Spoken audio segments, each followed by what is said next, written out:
አሰላሙ አለይኩም። ያው ዛሬ የምገኘው እና ኢሳቅ ቤት ነው የምገኘው። ያው በልጅነቱ አደጋ ደርሶበት አልጋ ላይ ነው ያለውና ለበለጠ መረጃ ደግሞ እህቱን እስቲ ምን እንደምትል ትሰማላችሁ። እኔ ዛሬ በአጋጣሚ ነው የመጣሁት ቤታቸው እና ልጎበኛቸው ነበር የመጣሁትና ሳዩ በጣም ነበር ያሳዘነኝ። ተስፋ እንዳለውና ህንድ ሀገር ሄዶ መታከም እንደሚችል ነበር ዶክተሮቹ የነገረው። እህቷ እስቲ ምን እንደምትል እንስማ።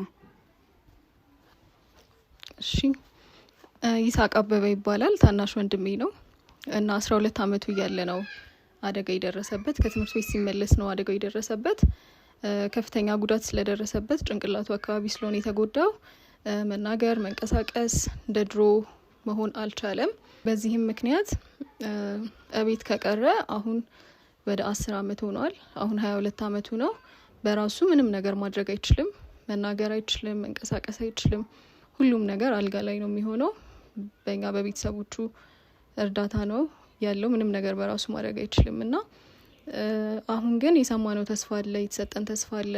ከውጭ ካሉ ዶክተሮች ጋር ባደረግነው ኮሚኒኬሽን የሰጡን መረጃም አለ እና ከ70% በላይ ለውጥ ማምጣት እንደሚችል የደረሰበት አደጋ ጭንቅላቱ ላይ ስለሆነ ያው አደጋ የደረሰበት አካባቢ ያሉትን ነርቮች የተጫነ እንደ እጢ አይነት ነገር አለና እሱ መነሳት እንዳለበት ነግረውናል። እሱ ከተነሳ የመናገር የመንቀሳቀስ ነርቮቹ በሙሉ እንደገና የመስራት እድል እንዳላቸው ነግረውናል። ስለዚህ ለዚህ ደግሞ የተጠየቅነው ወደ 10,000 የአሜሪካን ዶላር ነውና ይሄን ለማድረግ ደግሞ ምንም አቅሙ የለንም። ስለዚህ እባካችሁ እንድትረዱን፣ አብራችሁ እንድትሆኑ ለኢሲኤ ለተሰጠው ተስፋ በቃ ሙሉነት ምክንያት እንድንሆን እንደገና እንዲያወራ እንዲንቀሳቀስ እንጠይቃችኋለን። የኢትዮጵያን ሕዝብ በሙሉ ከጎናችን ሁኑ፣ ከኢሲኤ ጎን ሁኑ እንላለን። እናመሰግናለን። እሺ፣ ሰላም ለእናንተ ይሁን። ወርቅነሽ ሙስጠፋ እባላለሁ። የኢሳቅ አበበ እናት ነኝ።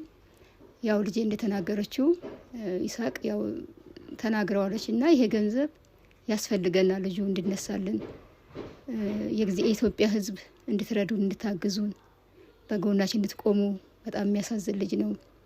10 አመት በጣም ዋጋ ከፍለናልና እንድትረዱን በእግዚአብሔር ስም እንለምናችኋለን። የኢትዮጵያ ሕዝብ ስለምታደርጉልን ደግሞ እናመሰግናችኋለን። እግዚአብሔር አምላክ ይባርካችሁ።